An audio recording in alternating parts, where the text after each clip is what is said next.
गुरुत्वाकर्षण बल वह है जिसमें पृथ्वी किसी वस्तु को अपने केंद्र की ओर खींचती है।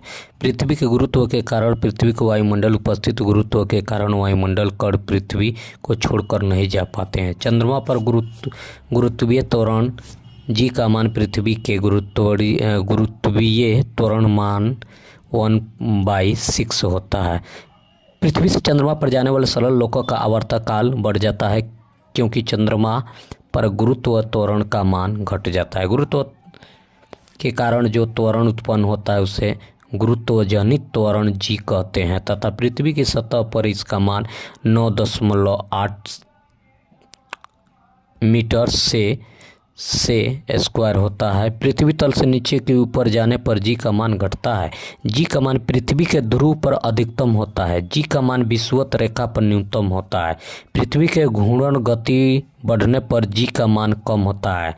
पृथ्वी की घूर्णन गति घटने पर जी का मान बढ़ जाता है। पृथ्वी के केंद्रों पर जी का मान 0 होता है जबकि लकड़ी तथा स्टील के गेंद में निर्वात एक साथ नीचे गिराया जाता है तो दोनों गेंदें एक साथ पृथ्वी पर पहुंचाती है क्योंकि पृथ्वी द्वारा लगाया गया गुरुत्वाकर्षण बल सभी वस्तुओं के द्रव्यमान से मुक्त होता है। दोस्तों, जब लिफ्ट ऊपर की ओर त्वरित होती है तो लिफ्ट में स्थित पिंड का भार बढ़ा हुआ प्रतीत होता है। जब लिफ्ट से नीचे की ओर त्वरित होती है तो लिफ्ट में स्थित पिंड का भार घटा हुआ प्रतीत होता है। चलिए, उपग्रह क्या है? किसी ग्रह के चारों ओर परिक्रमा करने वाले पिंड को उस ग्रह का उपग्रह कहते हैं। चंद्रमा पृथ्वी की प्राकृतिक उपग्रह है जबकि INSATB पृथ्वी का कृत्रिम उपग्रह भी है। उपग्रह की कक्षीय चाल उसके द्रव्यमान पर निर्भर नहीं करती। एक ही त्रिज्या की कक्षा में भिन्न भिन्न द्रव्यमानों को उपग्रहों की चाल समान होगी। उपग्रह की कक्षीय चाल कक्षीय त्रिज्या पर निर्भर करती है। पृथ्वी तल के अति निकट चक्कर लगाने वाले उपग्रह की कक्षीय चाल में लगभग 7.9 या 8 किलोमीटर सेकेंड होती है। पृथ्वी के अति निकट चक्कर लगाने वाले उपग्रह का परिक्रमण काल 84 मिनट होता है। भू-अस्थायी उपग्रह पृथ्वी तल से लगभग 36,000 किलोमीटर की ऊंचाई पर रहकर पृथ्वी का परिक्रमण करता है। यह पृथ्वी के अक्ष के लंबवत तल में पश्चिम से पूर्व की ओर पृथ्वी की परिक्रमा करता है तथा उसका परिक्रमण काल पृथ्वी के परिक्रमण काल से 24 घंटे के बराबर होता है। कृत्रिम उपग्रहों को भारहीनता की अवस्था पाई जाती है। भूतुल्यकालिक कक्षा में संचार उपग्रह स्थापित करने की संभावना सबसे पहले आर्थर सी क्लार्क ने व्यक्त की। भूमि स्तर का उपग्रह का उपयोग रेडियो प्रसारण तथा मौसमी संबंधी भविष्यवाणी के लिए किया जाता है। पृथ्वी पर अपनी धुरी और पश्चिम से पूर्व की ओर घूर्णन करती है। इससे सूर्य तथा तारे पूर्व से पश्चिम की ओर घूमने नजर आते हैं। चलिए, पलायन वेग क्या है? पलायन वेग वह न्यूनतम वेग है जिससे किसी पिंड को पृथ्वी की सतह से ऊपर की ओर फेंके जाने पर वह गुरुत्वीय क्षेत्र को पार कर जाता है तथा कभी वापस नहीं आता है। पृथ्वी तल पर इनका 11.2 किलोमीटर सेकेंड होता है। पलायन वेग में कक्षीय वेग √2 गुना होता है। चंद्रमा पर पलायन वेग 2.38 किलोमीटर सेकेंड है जिसके कारण वहाँ वायुमंडलीय का अभाव पाया जाता है। प्रतिबल क्या है?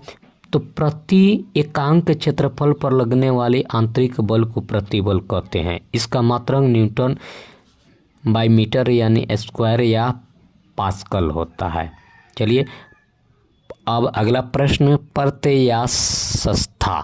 प्रत्ययास्थता किसी पदार्थ का वह गुण है जिसके कारण वस्तु किसी विरूपक बल के द्वारा उत्पन्न आकार अथवा रूप के परिवर्तन का विरोध करती है तथा विरूपर बल को हटा लेने पर अपनी पूर्ण अवस्था को प्राप्त करने का प्रयत्न करती है। अतः वे वस्तुएं जो बल हटाने पर अपनी पूर्वावस्था में आ जाती है उसे, ठीक है जी, प्रत्ययास्थता कहते हैं, इलास्टिक, ठीक है, कहलाती है। अब चलिए विकृति। विकृति क्या है? किसी वस्तु के एकांक आकार में परिवर्तन उस वस्तु की विकृति कहलाती है, ठीक है। विकृति का अनुपात नियतांक होता है इससे, ठीक है जी, हम सूत्र से भी जानेंगे, E बराबर प्रतिबल बट्टा विकृति। इसे हुक का नियम भी कहते हैं। यदि विकृति तथा प्रतिबल अनुदैर्ध्य हो तो प्रत्ययास्थता गुणांक का यंग प्रत्ययास्थता गुणांक y कहते हैं। दाब क्या है? चलिए, किसी सतह के एकांक क्षेत्रफल पर लगने वाले महाबल को दाब कहते हैं। दाब बराबर होता है बल बट्टा क्षेत्रफल, ठीक है जी। दाब को थोड़ा विस्तार से जानेंगे, ठीक है। इसका मात्रक न्यूटन मीटर स्क्वायर है। यह अदिश राशि है। वायुमंडलीय दाब बैरोमीटर से मापा जाता है। Hydraulic lift, hydraulic press, hydraulic brake आदि पास्कल नियम पर आधारित है। दाब बढ़ने पर पदार्थ का गलनांक बढ़ जाता है, जैसे मोम, घी आदि।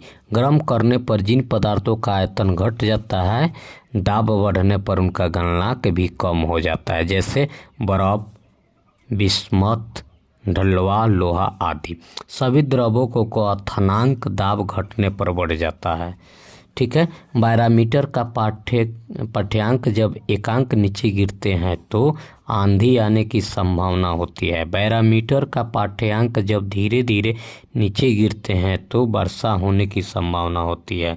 बैरोमीटर का पाठ्यांक जब धीरे धीरे ऊपर चढ़ता है तो दिन साफ रहने की संभावना होती है।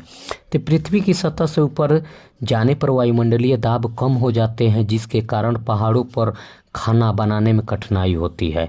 वायुयान में बैठे यात्री को फाउंटेन पेन यानी स्याही रिस जाती है। व्यक्ति की नाक से खून निकलने लगता है। अधिक ऊंचाई पर कम दाब के कारण वायु की मात्रा कम होती है, अतः सांस लेने में भी हमको कठिनाई होती है। चलिए अब जानेंगे आर्किमिडीज का सिद्धांत। जब वस्तु किसी द्रव में या पूरी आंशिक रूप से डुबोई जाती है तो उससे भार में कमी होती है।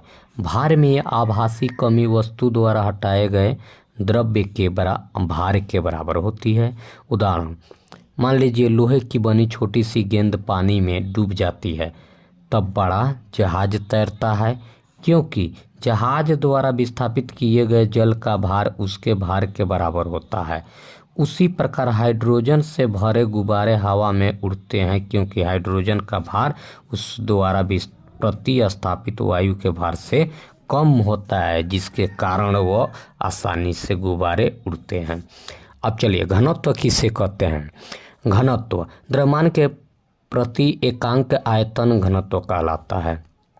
अपेक्षित घनत्व बराबर होता है वस्तु का घनत्व बटा 4 डिग्री सेल्सियस पर पानी का घनत्व। अपेक्षित घनत्व मतलब हाइड्रोमीटर से मापा जाता है। समुद्र के जल का घनत्व साधारण जल से अधिक होता है। लोहे का घनत्व जल के घनत्व से अधिक तथा पारे के घनत्व से कम होता है। इसलिए लोहे का टुकड़ा पानी में डूब जाता है, लेकिन पारे में तैरता रहता है।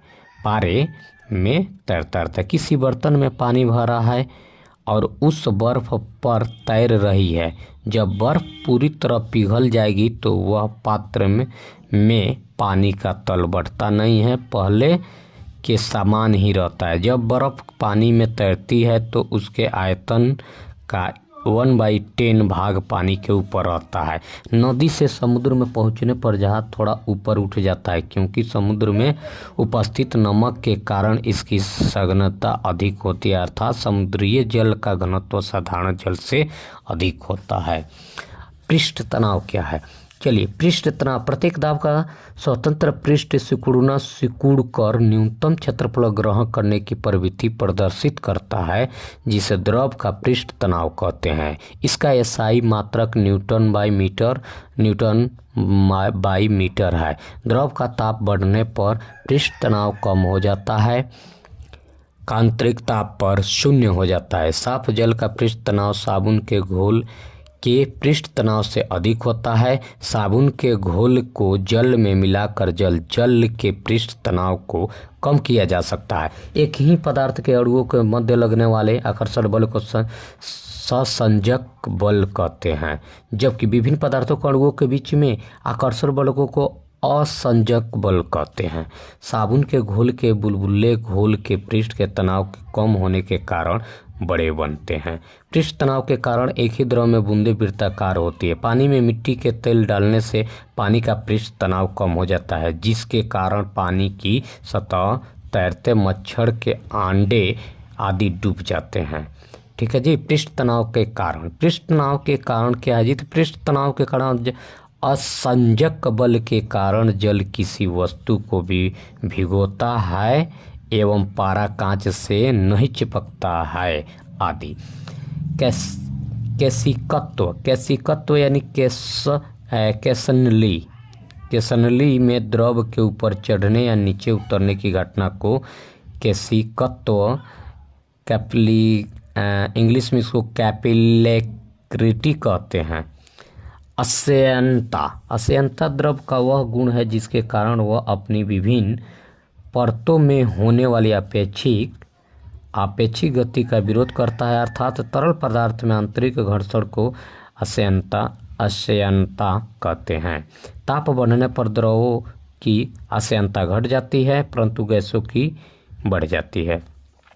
अश्यंता जान लिए। अब हम जानेंगे बर्नौली प्रमेय। चलिए, जब कोई आदर्श द्रव किसी नली में तरल धारा रेखीय प्रभाव में बहता है तो उसके मार्ग के प्रत्येक बिंदु पर उसके एकांक आयतन की कुल ऊर्जा दाब यानी ब्रैकेट्स में ले लेते हैं दाब ऊर्जा, गतित ऊर्जा एवं स्थितित ऊर्जा का योग नियम रहता है। ठीक है जी। P+1/2 PV का स्क्वायर प्लस PGH नियतांक। Venturimeter, Bunsen, burner, carbon filter, pump, Magnus प्रभाव तथा वायुयान की गति बर्नौली प्रमेय पर आधारित है। चलिए, सरल लोलक क्या है? सरल लोलक डोरी के द्वारा दृढ़ आधार से लटका हुआ एक गोलक जो एक निश्चित बिंदु के इर्द गिर्द दोलन करता है हो सरल लोलक कहलाता है। लोलक का अधिकतम आवर्तक 84.6 मिनट है। लोलक घड़ी गर्मी में सुस्त तथा सर्दी में तेज होती है। यदि सरल लोलक को लिफ्ट में लटकाया जाए तो लिफ्ट त्वरित गति से नीचे आ रही है तो लोलक आवर्तन बढ़ जाएगा। यदि लिफ्ट ऊपर की ओर जा रही है तो लोलक का आवर्तकाल घट जाएगा। यदि लिफ्ट में मुक्त रूप से गुरुत्व के अंतर्गत गिर रही है तब लोलक का आवर्तकाल अनंत हो जाएगा।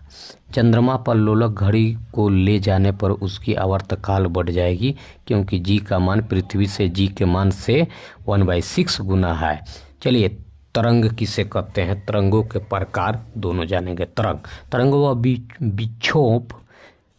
तरंग वह विक्षोभ है जिसके माध्यम से ऊर्जा का संचरण एक स्थान से दूसरे स्थान तक होता है। तरंगे सामान्यतः दो प्रकार की होती है, यांत्रिक तरंग यानी अनुदैर्घ्य तरंग तथा अनुप्रस्थ तरंग। दूसरा विद्युत चुंबकीय तरंग। ठीक है। तरंगे के प्रकार। अनुदैर्घ्य तरंग, जब तरंग गति की दिशा में माध्यम के कणों के कंपन करने की दिशा अनुदिश या समांतर होती है तो ऐसी तरंगों को अनुदैर्घ्य तरंग कहते हैं। ध्वनि तरंगे अनुदैर्घ्य तरंगों के उदाहरण है। अनुप्रस्थ तरंग, जब तरंग की गति की दिशा माध्यम कणों के कंपन करने की दिशा में लंबवत होती है तो इस प्रकार की तरंगों को हम अनुप्रस्थ तरंग कहते हैं। पानी की सतह पर उत्पन्न तरंगे प्रकाश की तरंगे अनुप्रस्थ तरंगे कहलाती होती है। ठीक है जी। विद्युत चुम्बकीय तरंगे ऐसी तरंगे होती है जिसके संचरण के लिए किसी माध्यम की आवश्यकता नहीं होती है। प्रकाश ऊष्मा विद्युत चुम्बकीय तरंगों के उदाहरण हैं। ये तरंगे प्रकाश की चाल से संचरण करती है। कैथोड किरणें, कैनाल किरणें, अल्फा बीटा किरणें, ध्वनि तरंग तथा प्राश्रव्य तरंगे विद्युत चुम्बकीय तरंगे नहीं हैं। ध्वनि तरंगे क्या है? ध्वनि तरंगे ध्वनि एक स्थान से दूसरे स्थान तक तरंगों के रूप में गमन करती है। ध्वनि तरंगे अनुदैर्ध्य यांत्रिक तरंगे होती है। ये तरंगे वायु में 322 मीटर सेकेंड लगभग की चाल से चलती है। यांत्रिक तरंगों का आवृत्ति परिसर मुख्यतः 3 है। श्रव्य तरंगे 20,000 से 20,000 हर्ट्ज के बीच आवृत्ति 20,000 से 20,000 हर्ट्ज के बीच आकृति वाले तरंगों को श्रव्य तरंगे कहते हैं। इन तरंगों को हमारे कान सुनते हैं। इस तरंगों से हमारे कान को सुनाई देता है। ठीक है, ठीक है जी। चलिए इसके बाद से हम जानेंगे अपस्रव तरंगे। 20 हर्ट्ज से कम ही आवृत्ति वाली ध्वनि तरंगों की अपस्रव तरंगे कहते हैं। इन्हें सुन नहीं सकते हैं। इन तरंगों को सांपों द्वारा सुना जा सकता है। प्राश्रव तरंगे 20,000 हर्ट्ज से अधिक तरंगे को प्राश्रव तरंगे कहा जाता है। मनुष्य के कान इसे सुन नहीं सकते हैं, लेकिन बिल्ली, कुत्ता, मच्छर इन तरंगों को सुन सकते हैं। चमगादड़ इन तरंगों को उत्पन्न भी कर सकता है। ध्वनि तरंगों की चाल सबसे अधिक ठोस और उसके बाद द्रव में और उसके बाद गैस में होती है। माध्यम का ताप बढ़ने पर घनत्व बढ़ने पर ध्वनि का वेग बढ़ता है। प्रतिध्वनि सुनने के लिए श्रोता व परावर्तक के तल के बीच की दूरी कम से कम 17 मीटर होनी चाहिए। ठीक है, चलिए नेक्स्ट वीडियो में, तब तक के लिए धन्यवाद।